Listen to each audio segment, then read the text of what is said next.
అసత్యాలు వద్దు, వాస్తవాలే ముద్దు. ప్రజలకు, ప్రభుత్వానికి అనుసంధానం.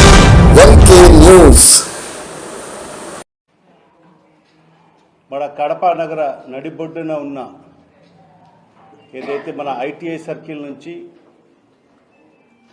మన బిల్టప్ సర్కిల్కు మధ్యలో ఉండే R&B డిపార్ట్మెంట్కి సంబంధించిన సుమారుగా 2 ఎకరాల స్థలాన్ని మరి ఈరోజు అధికారంలో ఉండే తెలుగుదేశం ప్రభుత్వం ఈరోజు తెలుగుదేశం పార్టీ కార్యాలయం కోసం ఏర్పాటు చేయడం నిజంగా ఒక విలువైన స్థలం. కడప నడిబొడ్డున ఉన్న స్థలం. అది ప్రజలకు ఏదైనా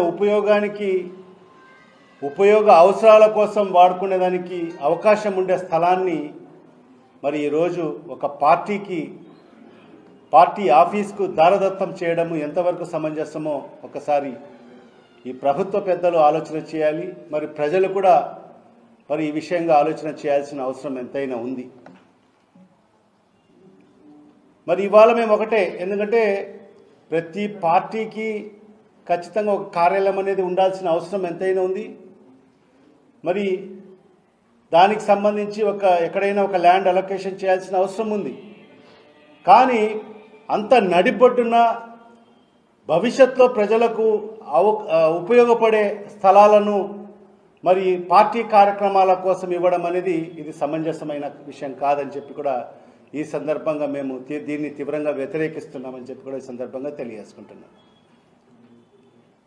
అక్కడ 1 ఎకరము సుమారుగా 40 కోట్ల రూపాయల విలువ అవుతుంది. అంటే 2 ఎకరాలంటే 80 కోట్ల రూపాయల విలువ అయ్యే స్థలాన్ని ఈరోజు ఒక పార్టీ కోసం 99 ఏళ్లకు మరి దారదత్తం చేయడము ఎంతవరకు సమంజసము? మరి అదేవిధంగా మా ప్రభుత్వం కూడా అధికారంలో ఉన్నప్పుడు మరి వైఎస్ఆర్ కాంగ్రెస్ పార్టీ కార్యాలయం కోసం కూడా మనం స్థలం కేటాయించడం జరిగింది. మనకు తెలియదా అసలు అక్కడ స్థలం ఉందని చెప్పి? మరి దాని పక్కనే మేము అక్కడ ఒక ట్యాంక్ నిర్మాణం చేసి మరి అక్కడ ఖాళీ స్థలం ఉంటే ప్రజలకు ఉపయోగపడాలి అని చెప్పి అక్కడ ఒక పార్క్ని కూడా నిర్మాణం చేయడం జరిగింది. మరి ఆ ప్రాంతంలో ఒక పార్క్ లేదు.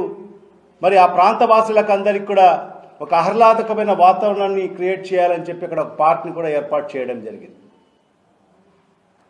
మరి అవన్నీ కూడా దృష్టిలో పెట్టుకొని మరి ఆనాడు వైఎస్ఆర్ కాంగ్రెస్ పార్టీ కార్యాలయం కోసం రామాంజనేయపురంలో ఎక్కడ కూడా మెయిన్ రోడ్డుకి కూడా లేకోకుండా లోపల మనము అక్కడ కార్యాలయానికి స్థలాన్ని కేటాయించిన పరిస్థితి. మరి ఈరోజు తెలుగుదేశం ప్రభుత్వం గతంలో కూడా 2014లో కూడా మీరు చూశారు, నడిబొడ్డున ఉన్న ఏదైతే ఓల్డ్ మున్సిపాలిటీ స్థలాన్ని మరి అక్కడ 1 ఎకరాన్ని 99 ఏళ్లకు లీజుకి ఇస్తే అది కూడా సంవత్సరానికి రూపాయి ప్రకారంగా 99 సంవత్సరాలకు లీజుకి పోతే ఇస్తే మనం ఆ రోజు పాలకవర్గంగా ఉండి అంత విలువైన స్థలం అది 1 ఎకరం అంటే కూడా అక్కడ 100 కోట్ల రూపాయల విలువ అవుతుందని చెప్పి ఆ రోజు కోర్టుకి వెళ్ళి స్టేటస్కు తీసుకురావడం జరిగింది. మరి ఆ రోజు మరి ఆ పనులన్నీ కూడా ఆగిపోయిన పరిస్థితి. మరి ఈరోజు కూడా మరి అదే పందాలో ఈరోజు ఇంకొక 2 ఎకరాల స్థలం భవిష్యత్తులో ప్రజలకు ఉపయోగపడే స్థలం, అది ఏ కార్యక్రమాలకైనా ఉపయోగపడే స్థలం. మరి అక్కడ గతంలో ఒక న్యాక్ అని చెప్పి ఒక ట్రైనింగ్ సెంటర్ ఉండేది, మరి R&Bకి సంబంధించిన ఆఫీసులు ఉండేది.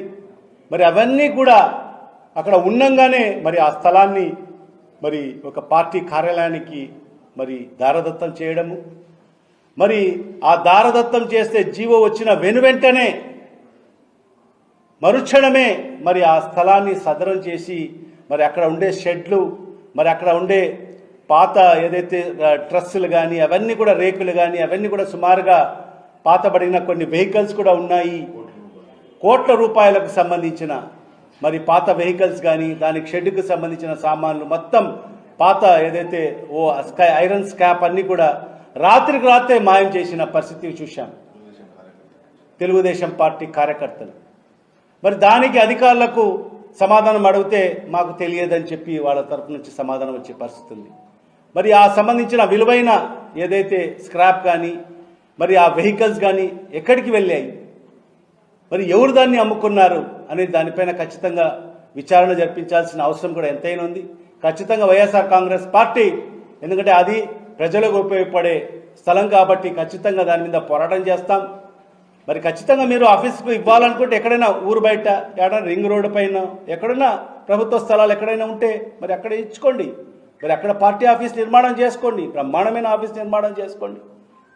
మరి అది కానీ కడప నడిబొడ్డులో ఉండే స్థలాలను మరి ఈరోజు ఒక పార్టీ కోసము, ఈరోజు తెలుగుదేశం పార్టీ అంటారు, రేపు ఇంకొక పార్టీ జనసేన పార్టీ అంటే కడప టౌన్లో ఉండే అన్ని స్థలాలు కూడా పార్టీ ఆఫీసులకు కేటాయిస్తే భవిష్యత్తులో మరి ప్రజలకు ఏదైనా అవసరం వచ్చినప్పుడు, మరి నేను మొన్ననే మీరే ఇప్పుడే చెప్పాను, పక్కనే మన నీళ్ళ అవసరానికి సంబంధించిన ట్యాంకులు నిర్మాణం చేశాం.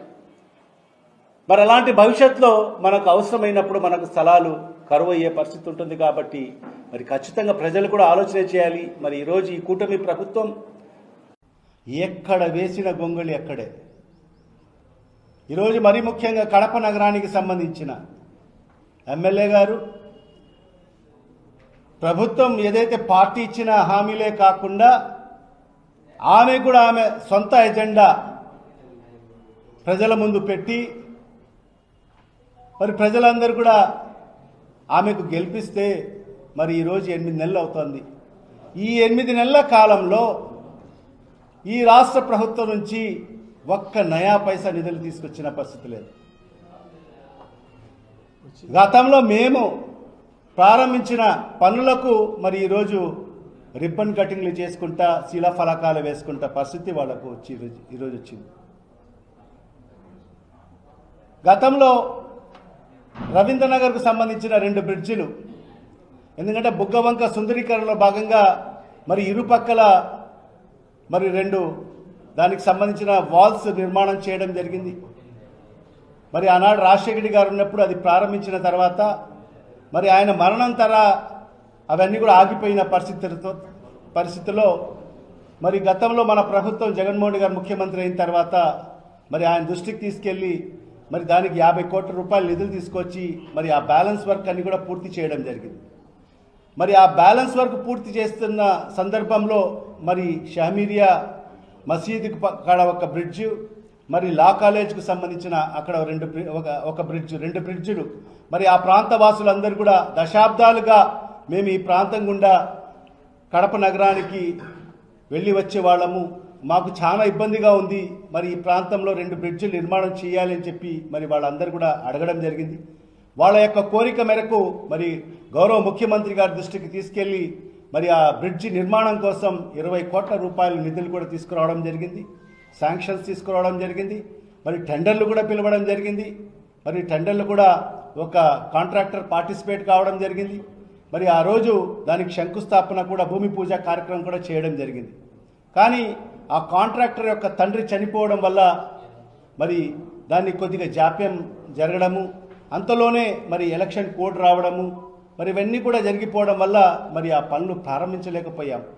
మరి ఈరోజు ఈ ప్రభుత్వం అధికారంలోకి వచ్చిన తర్వాత ఇంకా ఆమె ఎమ్మెల్యేగా ప్రమాణ స్వీకారం చేయక మునుపే మరి ఆ బ్రిడ్జిల కాడికి వెళ్ళి మరి ఈరోజు ఎమ్మెల్యే గారు మరి అక్కడికి వెళ్ళి ఆ ప్రజలకు అందరికీ కూడా మాట ఇవ్వడం జరిగింది.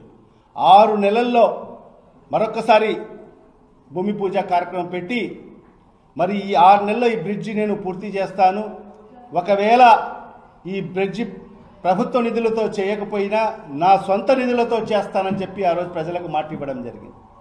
మరి ఈరోజు 8 నెలలు అవుతుంది, ఒక తట్ట మట్టి ఎత్తలేదు అక్కడ. ఇంతవరకు ఏమయ్యాయో కూడా తెలియదు. మరి అధికారులేమో మరి అది టెండర్లు క్యాన్సిల్ అయిపోయాయని చెప్పి కూడా చెప్పడం జరుగుతుంది. మరి ఈ రోజుకి కూడా ఎమ్మెల్యే గారు దానికి సమాధానం ఇవ్వడం లేదు.